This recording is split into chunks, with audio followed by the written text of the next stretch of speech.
പോയ വാരത്തിൽ വത്തിക്കാനിലെ വിശേഷങ്ങളും വാർത്തകളും അറിയാം. വത്തിക്കാൻ ഡയറിയുടെ പുതിയ എപ്പിസോഡിലേക്ക് എല്ലാ പ്രേക്ഷകർക്കും സ്വാഗതം. വിശുദ്ധ ഫ്രാൻസിസ് അസീസിയുടെ 800-ാം ചരമവാർഷികം പ്രമാണിച്ച് ലയോ 14 പാപ്പ 2026 ഫ്രാൻസിസ്കൻ വർഷമായി പ്രഖ്യാപിക്കുകയും പതിവ് നിബന്ധനകൾക്ക് വിധേയമായി ഈ വർഷത്തിൽ പൂർണ്ണദണ്ഡ വിമോചനം പ്രഖ്യാപിക്കുകയും ചെയ്തു. 2026 ജനുവരി 10 മുതൽ 2027 ജനുവരി 10 വരെയാണ് ഫ്രാൻസിസ്കൻ വർഷം ആചരിക്കുന്നത്. ഈ നാളുകളിലാണ് പൂർണ്ണ ദണ്ഡവിമോചനം പ്രാപിക്കാനുള്ള അവസരമുള്ളത്. വിശുദ്ധന്റെ നാമധേയത്തിലുള്ളതോ അതുമായി ബന്ധപ്പെട്ടതോ ആയ ഏതെങ്കിലും ദേവാലയത്തിൽ ഫ്രാൻസിസ്കൻ വർഷത്തിൽ തീർത്ഥാടനം നടത്തുക, ഭക്തകൃത്യങ്ങൾ അനുഷ്ഠിക്കുക, കരുണ വർദ്ധിക്കുന്നതിനു വേണ്ടി പ്രാർത്ഥിക്കുക, സ്വർഗസ്ഥനായ പിതാവേ എന്ന പ്രാർത്ഥനയും വിശ്വാസപ്രമാണവും ചൊല്ലുക, പരിശുദ്ധ അമ്മയോടും വിശുദ്ധ ഫ്രാൻസിസ് അസീസി, വിശുദ്ധ ക്ലാര, ഫ്രാൻസിസ്കൻ കുടുംബത്തിലെ മറ്റ് വിശുദ്ധർ എന്നിവരോടും പ്രാർത്ഥിക്കുക എന്നിവയും പൂർണ്ണ ദണ്ഡവിമോചനത്തിനു വേണ്ടിയുള്ള നിബന്ധനകളിൽ പെടുന്നു. ജനുവരി 10-ാം തീയതിയാണ് ഇതു സംബന്ധിച്ച് വത്തിക്കാൻ ഔദ്യോഗിക പ്രഖ്യാപനം നടത്തിയത്. ലയോ മാർപ്പാപ്പ 2026 ആഫ്രിക്കയിലെ അങ്കോള സന്ദർശിക്കുമെന്ന കാര്യം ഔദ്യോഗികമായി പ്രഖ്യാപിച്ചു. ഈ വർഷം പാപ്പ നടത്തുന്ന ആദ്യത്തെ അപ്പസ്തോലിക പര്യടനം ആഫ്രിക്കയിലേക്കായിരിക്കും. എന്നാൽ തീയതി ഇതുവരെയും തീരുമാനിച്ചിട്ടില്ല. അങ്കോളയിലെ കത്തോലിക്ക സഭയും ഭരണാധികാരിയുമാണ് മാർപ്പാപ്പയെ അങ്കോള സന്ദർശിക്കാൻ ക്ഷണിച്ചിരിക്കുന്നത്. ആഫ്രിക്ക സന്ദർശിക്കാനുള്ള തന്റെ ആഗ്രഹം ഇതിനു മുമ്പ് പലവട്ടം മാർപ്പാപ്പ വ്യക്തമാക്കിയിരുന്നു. അൾജീരിയയുടെ കാര്യം പ്രത്യേകമായി പാപ്പ പരാമർശിച്ചിട്ടുമുണ്ട്. വിശുദ്ധ അഗസ്റ്റിൻ്റെ ദേശമാണ് അത്. ഗിനിയ, കാമറൂൺ എന്നിവയും അങ്കോള യാത്രയിലെ മറ്റു സന്ദർശന കേന്ദ്രങ്ങളാകാനും സാധ്യതയുണ്ട്. മറ്റു മാർപ്പാപ്പമാരിൽ നിന്ന് വ്യത്യസ്തമായി ആഫ്രിക്കയുമായി നേരിട്ട് ബന്ധമുള്ള വ്യക്തിയാണ് ലയോ 14 പാപ്പ. ആഫ്രിക്കയിൽ ഇതിനു മുമ്പ് പലതവണ അദ്ദേഹം മിഷണറി യാത്രകൾ നടത്തിയിട്ടുമുണ്ട്. 2024 ആയിരുന്നു പാപ്പ ഇതിനു മുമ്പ് അവസാനമായി ആഫ്രിക്ക സന്ദർശിച്ചത്. അന്ന് കെനിയയിലെത്തിയ കർദിനാൾ റോബർട്ട് പ്രിവോസ്റ്റ് എന്ന ലയോ 14 പാപ്പ Algeria, Nigeria, Tanzania, democratic republic of the Congo എന്നീ രാജ്യങ്ങളും സന്ദർശിച്ചിരുന്നു.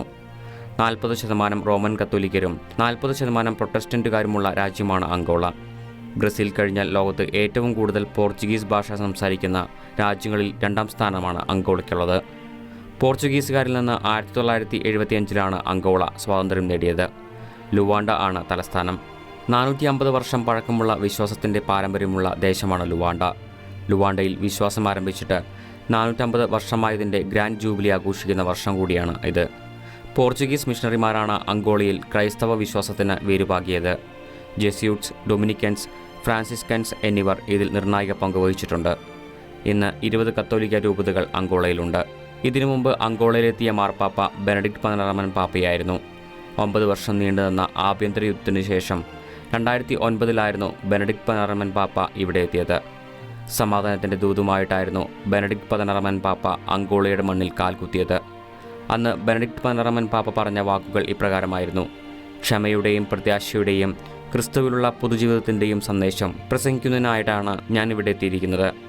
നല്ല നാളെയുടെ നിർമ്മാതാക്കളാകാൻ പരിശുദ്ധാത്മാവിൽ നിന്ന് ശക്തി ലഭിച്ചവരും സത്യത്തിൻ്റെയും ജീവിതത്തിൻ്റെയും വിശുദ്ധിയുടെയും കൃപയുടെയും നീതിയുടെയും സ്നേഹത്തിൻ്റെയും സമാധാനത്തിൻ്റെയും ദൈവരാജ്യത്തിൻ്റെയും പ്രഘോഷകരാകാൻ ആത്മാവിൽ സ്നാനം സ്വീകരിച്ചവരുമാണ് നിങ്ങൾ. ഇപ്രകാരമായിരുന്നു പാപ്പയുടെ വാക്കുകൾ. 2026 ലയോ 14 പാപ്പ സ്പെയിൻ സന്ദർശിച്ചേക്കുമെന്ന് കർദിനാൾ José Cobo. Madrid, Barcelona, Canary ദ്വീപുകൾ എന്നിവയാണ് പാപ്പ സന്ദർശിക്കാൻ പദ്ധതിയുള്ള മറ്റ് സ്ഥലങ്ങൾ. രാജ്യത്തിൻ്റെ തലസ്ഥാനവും പ്രധാന നഗരവുമായ ബാഴ്സലോണ സന്ദർശിക്കുന്നത് സാഗ്രഡ ഫാമിലിയ ബസിലിക്കയുടെ ശില്പി അന്റോണിയോ ഗൗഡിയുടെ വാഴ്ത്തപ്പെട്ട പദപ്രഖ്യാപനത്തോട് അനുബന്ധിച്ചുകൂടിയായിരിക്കും. 2010 നവംബറിൽ ബെനഡിക്ട് 16 പാപ്പ കൂദാശ ചെയ്തതാണ് പ്രസ്തുത ദേവാലയം. ആഫ്രിക്കയിൽ നിന്നുള്ള ആയിരക്കണക്കിന് കുടിയേറ്റക്കാർ വന്നു ചേരുന്ന സ്ഥലമാണ് കാനറി ഐലൻഡ്. അഭയാർത്ഥി പ്രശ്നത്തെ തുടക്കം മുതൽ സംബോധന ചെയ്തിരുന്ന പോപ്പ് ഫ്രാൻസിസിന്റെ ചുവടുകളെ അനുഗമിച്ചുകൊണ്ടാണ് ലയോ 14 പാപ്പ ഇവിടെ സന്ദർശിക്കാൻ തീരുമാനിച്ചിരിക്കുന്നത്. മാർപ്പാപ്പ ഈ വർഷം സന്ദർശിക്കാൻ ഇടയുള്ള മറ്റൊരു രാജ്യത്തിൻ്റെ പേരുകൂടി ഇപ്പോൾ സാധ്യതാ ലിസ്റ്റിൽ ഇടം പിടിച്ചിട്ടുണ്ട്. മെക്സിക്കോ ആണ് ആ രാജ്യം. മെക്സിക്കോയിൽ നിന്നുള്ള കർദിനാൾ കാർലോസ് റെട്ടസ്, ബിഷപ്പ് ഫ്രാൻസിസ്കോ ജാവർ എന്നിവരുമായി പാപ്പ ജനുവരി 14 നടത്തിയ സ്വകാര്യ കൂടിക്കാഴ്ചയിലാണ് മെക്സിക്കോ സന്ദർശിക്കാനുള്ള തൻ്റെ വ്യക്തിപരമായ താൽപ്പര്യം പാപ്പ അറിയിച്ചത്. കൂടിക്കാഴ്ച 40 മിനിറ്റോളം നീണ്ടുനിന്നു. മെക്സിക്കോയിലെ ഗ്വാഡലൂപ്പെ തീർത്ഥാടന കേന്ദ്രം സന്ദർശിക്കാനുള്ള തൻ്റെ ആഗ്രഹത്തെക്കുറിച്ച് കഴിഞ്ഞ നവംബറിൽ മാധ്യമപ്രവർത്തകർക്കുള്ള മറുപടിയിൽ പാപ്പ വെളിപ്പെടുത്തിയിരുന്നു. ഇതേ തുടർന്ന് പ്രസിഡന്റ് ക്ലോഡിയ ഷെയ്ൻബോം പാപ്പയെ രാജ്യത്തേക്ക് ക്ഷണിച്ചുകൊണ്ടുള്ള ഔദ്യോഗിക ക്ഷണക്കത്ത് അയച്ചിരുന്നു. പക്ഷേ പാപ്പ എന്ന് മെക്സിക്കോ സന്ദർശിക്കുമെന്ന കാര്യത്തിൽ വ്യക്തത ഉണ്ടായിരുന്നില്ല. സെപ്റ്റംബർ 8-ന് ന്യൂയോർക്കിൽ നടക്കുന്ന യുണൈറ്റഡ് നേഷൻസ് ജനറൽ അസംബ്ലിയിൽ പാപ്പ പങ്കെടുത്തേക്കുമെന്ന് ചില മാധ്യമപ്രവർത്തകർ വെളിപ്പെടുത്തിയിട്ടുണ്ട്. ഈ യാത്രയിൽ മെക്സിക്കോയും ഒരു ലക്ഷ്യസ്ഥാനമാണെന്നും, എന്നാൽ മെക്സിക്കോ അമേരിക്ക യാത്രകളെക്കുറിച്ച് വത്തിക്കാൻ ഔദ്യോഗികമായി ഇതുവരെയും ഒരു സൂചനയും നൽകിയിട്ടില്ല. പരിശുദ്ധ അമ്മ ജുവാൻ ഡിയാഗോയ്ക്ക് പ്രത്യക്ഷപ്പെട്ടതിൻ്റെ പേരിൽ പ്രശസ്തമായ ഗ്വാഡലൂപ്പയിലെ പ്രത്യക്ഷീകരണത്തിന് 2031 500 വർഷം പൂർത്തിയാവുകയാണ്. ഇതോടനുബന്ധിച്ചുള്ള ഒരുക്കങ്ങളിലാണ് ഗ്വാഡലൂപ്പെ ബസിലിക്കയും മെക്സിക്കോ അതിരൂപതയും. സമാധാനത്തിനുള്ള നൊബേൽ സമ്മാന ജേതാവ് മരിയ കൊറീന മച്ചാദോ വത്തിക്കാനിൽ ലിയോ പതിനാലാമൻ പാപ്പയുമായി കൂടിക്കാഴ്ച നടത്തി. ജനുവരി 12 തിങ്കളാഴ്ച വത്തിക്കാനിലെ അപ്പസ്തോലിക കൊട്ടാരത്തിൽ വച്ചായിരുന്നു മരിയ കൊറീന പാപ്പയുമായി കൂടിക്കാഴ്ച നടത്തിയത്. വെനസ്വേലയിലെ രാഷ്ട്രീയ പ്രവർത്തക കൂടിയായ മരിയ ഗവൺമെൻറ് അധികാരികളുടെ നോട്ടപ്പുള്ളിയാണ്. വെനസ്വേലയിൽ നിന്ന് രക്ഷപ്പെട്ടു വന്നാണ് മരിയ നൊബേൽ സമ്മാനം സ്വീകരിച്ചത്. തികഞ്ഞ ദൈവവിശ്വാസിയും മരിയ ഭക്തിയുമാണ് മരിയ കൊറീന മച്ചാദോ. മാർപ്പാപ്പയുമായി കഴിഞ്ഞ ആഴ്ച കൂടിക്കാഴ്ച നടത്തിയ മറ്റൊരു പ്രമുഖ വ്യക്തി മൊണക്കോ എന്ന ചെറു രാജ്യത്തിൻ്റെ അധിപനായ ആൽബർട്ട് 2ാമൻ രാജകുമാരനാണ്. ജനുവരി 17 ശനിയാഴ്ചയായിരുന്നു ഇരുവരുടെയും കൂടിക്കാഴ്ച. ഫ്രാൻസും മെഡിറ്ററേനിയൻ കടലുമായി അതിർത്തി പങ്കിടുന്ന പടിഞ്ഞാറൻ യൂറോപ്പിലുള്ള രാജ്യമാണ് Monaco. Saint Paul's outside the വോൾസിൽ ലിയോ 14 പാപ്പയുടെ മൊസൈക്ക് ഛായാചിത്രം ജനുവരി 14 പ്രതിഷ്ഠിച്ചു. റൊഡോൾഫോ പാപ്പയാണ് ഈ ഛായാചിത്രം ക്യാൻവാസിൽ പകർത്തിയിരിക്കുന്നത്. സെന്റ് പോൾ ഔട്ട്സൈഡ് ദ വോൾസിൽ പാപ്പമാരുടെ ഛായാചിത്രം പ്രതിഷ്ഠിക്കുന്ന പതിവിന് നൂറ്റാണ്ടുകളുടെ പഴക്കമുണ്ട്. 5ാം നൂറ്റാണ്ടിൽ ലിയോ 1 പാപ്പയുടെ കാലം മുതൽക്കാണ് ഈ പതിവ് ആരംഭിച്ചത്. 1823 ജൂലൈ 15 ഉണ്ടായ തീപിടുത്തത്തിൽ ഇവിടെ പ്രതിഷ്ഠിച്ചിരുന്ന ഭൂരിപക്ഷ ഛായാചിത്രങ്ങളും നശിച്ചുപോയിരുന്നു. ലിയോ 12 പാപ്പയുടെ കാലത്താണ് അവയുടെ പുനരുദ്ധാരണ പ്രവർത്തനങ്ങൾ ആരംഭിച്ചത്.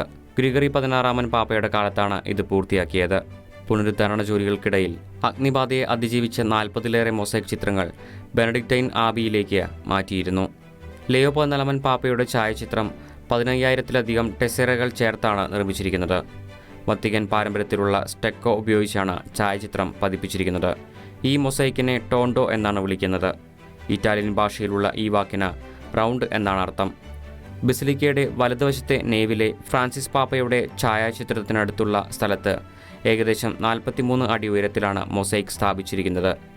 സെന്റ് പീറ്റേഴ്സ് ബസിലിക്കയുടെ ആർച്ച് പ്രീസ്റ്റ് കർദിനാൾ Mauro Gambetti Harvey, Saint Paul outside the വോൾസിന്റെ ബെനഡിക്റ്റൈൻ ആശ്രമാധിപൻ ഡൊനാറ്റോ ഒഗ്ലിയാരോ എന്നിവരും ചടങ്ങിൽ പങ്കെടുത്തു. ദൈവവുമായി മക്കൾക്കടുത്ത ബന്ധം കാത്തുസൂക്ഷിക്കണമെന്ന് മാർപ്പാപ്പ. ജനുവരി 14 ബുധനാഴ്ച പൊതുകൂടിക്കാഴ്ചയിൽ സന്ദേശം നൽകുകയായിരുന്നു പാപ്പ. അനുദിന ജീവിതത്തിലും പ്രവർത്തനങ്ങളിലും ദൈവവുമായുള്ള ബന്ധം വളർത്താൻ പരിശ്രമിക്കണം. ദൈവവചനം നമ്മുടെ ജീവിതത്തിൽ പ്രതിധ്വനിക്കാനും അവിടുന്നുമായി ആധികാരികമായ പുത്രബന്ധം കാത്തുസൂക്ഷിക്കാനും നമ്മുടെ ദിവസങ്ങളിൽ വ്യക്തിപരമായ പ്രാർത്ഥനയുണ്ടായിരിക്കണം. അനുദിന ജീവിതത്തിലെ ഓരോ പ്രവർത്തനങ്ങളിലും ദൈവവുമായുള്ള സൗഹൃദ ബന്ധം കാത്തുസൂക്ഷിക്കാനും വളർത്തിയെടുക്കാനും നാം വിളിക്കപ്പെട്ടിരിക്കുന്നുവെന്നും പാപ്പ ഓർമ്മിപ്പിച്ചു. ജനുവരി 6 ജൂബിലി വർഷ സമാപനത്തോട് അനുബന്ധിച്ച് സെന്റ് പീറ്റേഴ്സ് ബസിലിക്കയുടെ വിശുദ്ധവാതിൽ അടയ്ക്കുന്ന തിരുക്കർമ്മങ്ങളിൽ ലിയോ 14 പാപ്പ ഉപയോഗിച്ചത് പുതിയ ഒരു ഫെറൂല. എന്താണ് ഫെറൂല? ഇതിൻ്റെ സവിശേഷത എന്താണ്? ഇനി അതേക്കുറിച്ച് പറയാം. മാർപ്പാപ്പമാർ ഗൗരവമേറിയ ചടങ്ങുകളിൽ കയ്യിൽ പിടിക്കുന്ന നേരായ ദണ്ഡിനെയാണ് ഫെറൂല എന്ന് വിളിക്കുന്നത്. റോമിൻ്റെ മെത്രാൻ എന്ന നിലയിലും ആഗോള കത്തോലിക്ക സഭയുടെ പരമോന്നത നേതാവ് എന്ന നിലയിലുമുള്ള അധികാരത്തെയും നേതൃത്വത്തെയും സൂചിപ്പിക്കുന്നതാണ് ഫെറൂല. മാർപ്പാപ്പമാരായി തിരഞ്ഞെടുക്കപ്പെട്ടതിന് ശേഷം സെൻറ്റ് ജോൺ ലാറ്ററൻ ബസിലിക്കയിലെ സിംഹാസനം ഏറ്റെടുത്തതിന് ശേഷമാണ് മാർപ്പാപ്പമാർക്ക് ഇത് ലഭിക്കുന്നത്. മാർപ്പാപ്പമാർ കയ്യിൽ പിടിക്കുന്ന ക്രൂശുള്ള ദണ്ട് ആണ് ഫെറൂല എന്ന് എളുപ്പത്തിൽ പറയാം. മെത്രാന്മാരുടെ അംശവടിയിൽ നിന്ന് വ്യത്യസ്തമാണ് ഇത്.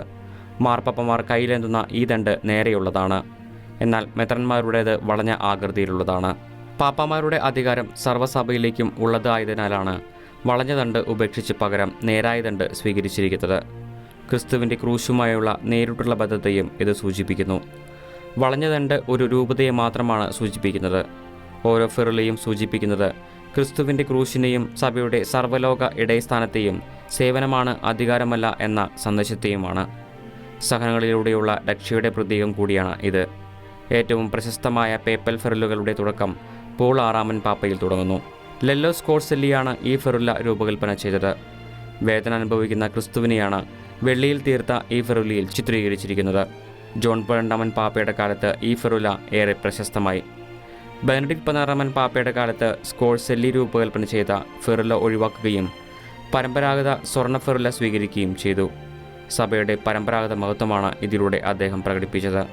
എന്നാൽ ഫ്രാൻസിസ് മാർപ്പാപ്പയുടെ കാലത്ത് വീണ്ടും സ്കോൾസെല്ലി ഫെറുല തിരികെ കൊണ്ടുവന്നു. പാപ്പ എന്ന നിലയിലുള്ള തൻ്റെ ആദ്യ വിശുദ്ധ കുർബാന അർപ്പിച്ച വേളയിൽ ലയോ 14 പാപ്പ ബെനഡിക്ട് 16 പാപ്പയുടെ ഫെറുലയാണ് മെയ് 18 ഉപയോഗിച്ചത്. അതോടൊപ്പം പോൾ 6 പാപ്പയ്ക്ക് വേണ്ടി സ്കോൾസെല്ലി ഫെറുലിയും ഉപയോഗിച്ചു. ഞാൻ രാജാവല്ല, കുരിശു വഹിക്കുന്ന ദാസൻ മാത്രം എന്ന മഹത്തായ സന്ദേശമാണ് മാർപ്പാപ്പമാരുടെ കയ്യിലെ ഫെറുലുകൾ വ്യക്തമാക്കുന്നത്. ചുരുക്കത്തിൽ ക്രിസ്തുവിൻ്റെ ക്രൂശിലൂടെ സഭയെ നയിക്കുന്ന പാപ്പയുടെ ആത്മീയ അധികാര ചിഹ്നമാണ് ഫെറുല. ക്രൈസ്തവ ഐക്യവാരോഘോഷത്തിൻ്റെ ഒരുക്കങ്ങളിലേക്ക് വത്തിക്കാൻ.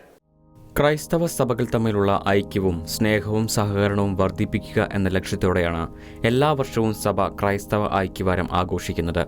ജനുവരി 18 മുതൽ 25 വരെയുള്ള തീയതികളിലാണ് ക്രൈസ്തവ ഐക്യവാരം.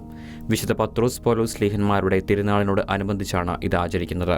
സമാപന ദിവസമായ ജനുവരി 25 വത്തിക്കാൻ സമയം വൈകുന്നേരം 5:30 റോമൻ മതിലുകൾക്ക് പുറത്തുള്ള വിശുദ്ധ പൗലോസിന്റെ ബസിലിക്കയിൽ ക്രൈസ്തവ ഐക്യവാരത്തിന്റെ സമാപനം കുറിച്ചുകൊണ്ടുള്ള സായാഹ്ന പ്രാർത്ഥനയ്ക്ക് മാർപ്പാപ്പ നേതൃത്വം നൽകും.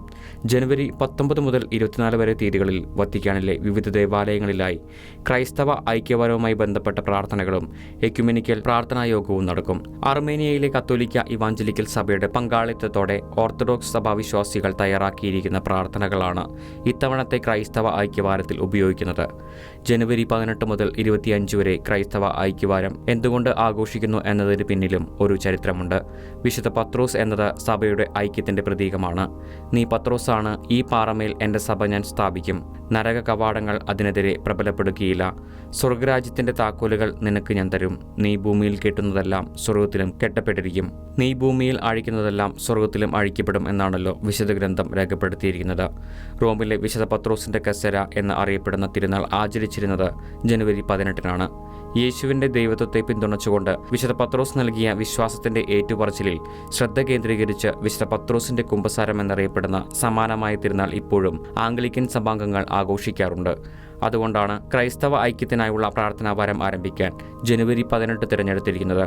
വിശുദ്ധ പൗലോസിന്റെ മാനസാന്തരം സംഭവിച്ചത് ജനുവരി 25 അതുകൊണ്ടാണ് സഭൈക്യവാരം ജനുവരി 25 അവസാനിക്കുന്നത്.